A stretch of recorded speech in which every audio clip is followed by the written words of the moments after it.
Alright, let's do this one more time. I keep telling myself that I was probably done covering shows this season, but the hits just keep coming. I mean, the fall season as a whole has been absolutely stacked, and this one is near the top too. You've most likely heard the hype already. Coming from the acclaimed mangaka Urasawa, we're talking about Pluto. With this being a spin on the already popular Astro Boy series, the adaptation already has a dedicated following, but even people like me who don't know too much about the original story can fall in love with this anime. The art style is probably my favorite thing because it's so reminiscent of old school anime and it fits well with the whole mystery thriller aesthetic. If you don't know, Pluto takes place in a distant future where robots are made to be the ideal humans, and it's once again socially acceptable to name your children Adolf. Who would have guessed they'd still turn out to be a hateful racist? Now, the entire show is set up around a not-so-subtle comparison to the invasion of Iraq and Afghanistan, complete with their own version of George W. Bush and fake WMDs. Even though they're robots, they all come out of it with a certain level of regret or hatred for the things that they did, in a way that makes them more human before they left. The characters are what really carry the story to me, as each of them try and find their own reason to exist off the battlefield. Aside from Adam and Geshet, it would have been easy to just use the others for plot progression and just to check off boxes, but I'm glad they were all given some form of depth.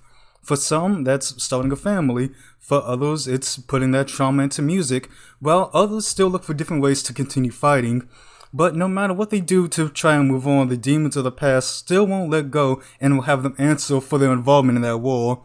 That cycle of hatred is a tale as old as time, and you don't have to look far to see that it's still just as prominent today as it is ever.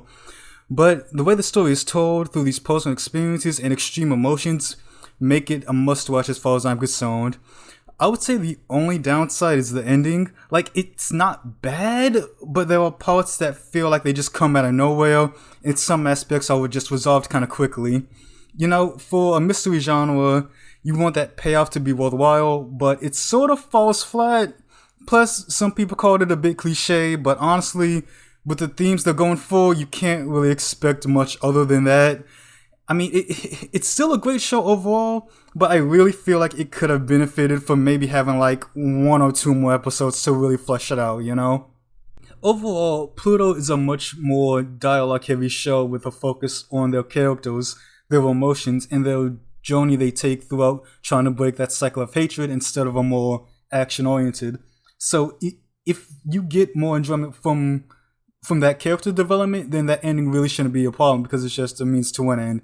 But if that's not like where you're ingrained in, then I can see why people have such a more dissatisfied taste with it. Now, with how Pluto released, it allows me to touch on something that I've wanted to for a bit. Let me know how y'all feel about batch releases, cause I've gone back and forth on this for a minute. If it released weekly, then I'm pretty sure episode 7 still would have come out around the time of this video releasing. You know, I feel like that slower release schedule can really keep the conversation going, especially when it comes to a mystery show like this, where trying to pick up more clues and figure things out is what fuels discussions. But if you look at episode threads on something like Reddit, they're pretty all dead until the finale.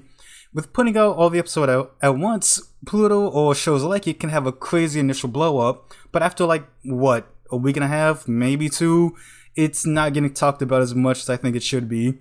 People binged it and then move on to the next thing, you know? Like, I can see this being a strategy if they're not confident in the earlier episodes drawing people in, but from what I've seen, everyone, myself included, thinks the earlier episodes are really the best parts. So, I mean, maybe it's to avoid cliffhangers. I don't know. I don't know the metrics or anything like that behind the scenes. But this whole streaming push to release everything at once really isn't my favorite.